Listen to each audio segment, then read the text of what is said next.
Welcome back to PlayStation Livecast. We're here at the PlayStation booth with Jared Garretson, studio director at Zombie, and we are going to talk Daylight. This is coming to PS4, was one that was announced during E3 here. I want to talk a little bit about this. I love a good horror game. I love a good scare. Set me up on the premise for Daylight. So the premise is very in the shadow.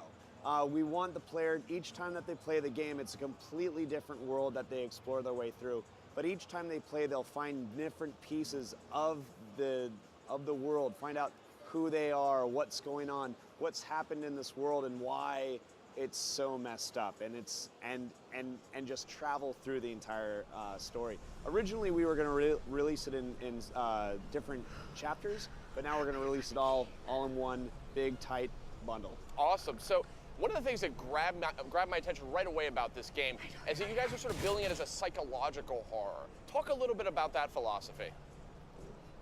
I'm a massive fan of Japanese horror, and who isn't? Exactly. And American horror is chainsaws and blood and guts and violence, and it's this very American feel. Japanese horror is very subtle. There's smaller things. There's creaks. There's things that are so twisted that it's scary just to look at, versus a guy with a burlap sack over his head. And they're both so very different, but the whole output of it is heart rate, scared, and just afraid of the dark for a couple of weeks after that. And that's what we want to do with Daylight. Is it's not blood and guts and gore, it's twisted worlds and what's going on and what was that. That's what we want to go for. And we're getting a little bit of a look at the game. Yep. Obviously a dark game like you would expect. But one of the things I want to talk about is you guys are really harnessing the power of Unreal Engine 4 here for PS4. Talk to me a little bit about what that means and some of the effects and the atmosphere you'll be able to create. So we're Unreal through and through developer. We've been working with Unreal for many years, and we were able to get Daylight, or actually Unreal 4, GDC last year. And the one big thing that they added to 4 was this procedurally generated content drop, where you make volumes and you can put what's inside of it and it will fill rooms. And we looked at this like, wait, we can do this, but can it take logic and do it as well? And it did. And so we made a room generation system that we're using Unreal's blueprints. And so it's populating not only the world procedurally, so each room will be different and the elements will be different, but it's also the horror and the shock and the placement of ghosts and the placement of anything is completely different, and it's really hard to demo.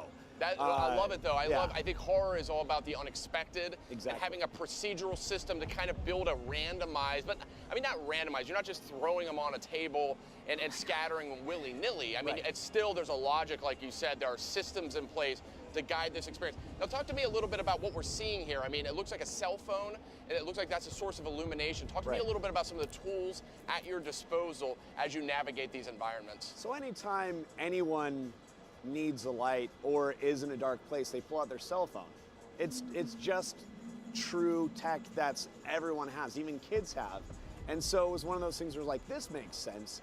And we put different items, so for example, the glow stick, or you can find flares, and each one of those actually have game mechanics connected to it. So the glow sticks will allow you to find clues or allow you to find different elements.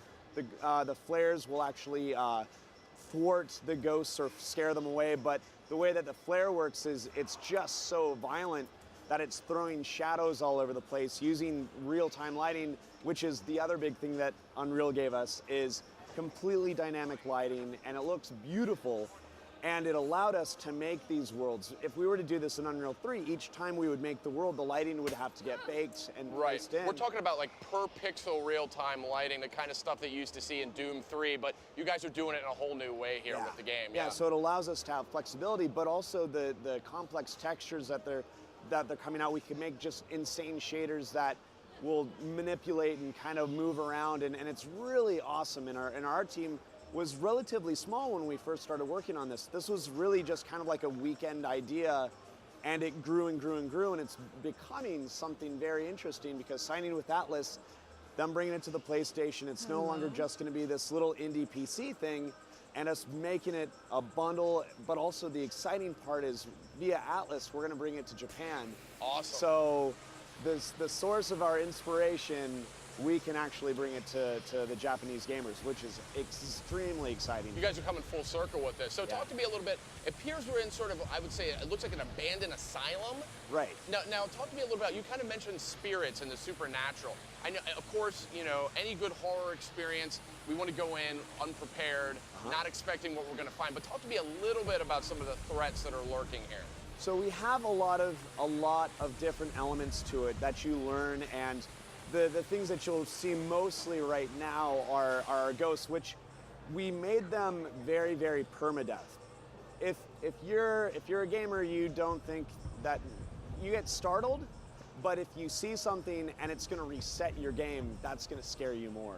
So they're very brutal in the sense of when you see that, you want to get away because you don't want to restart. And so we're doing a lot of that. It'll be balanced, of course, easy, medium, hard.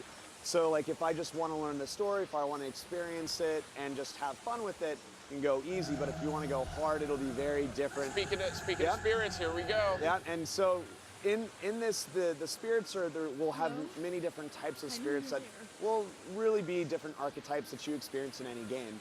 But then we have those subtle non-reset elements of things that go bump in the night that you just don't know what they are.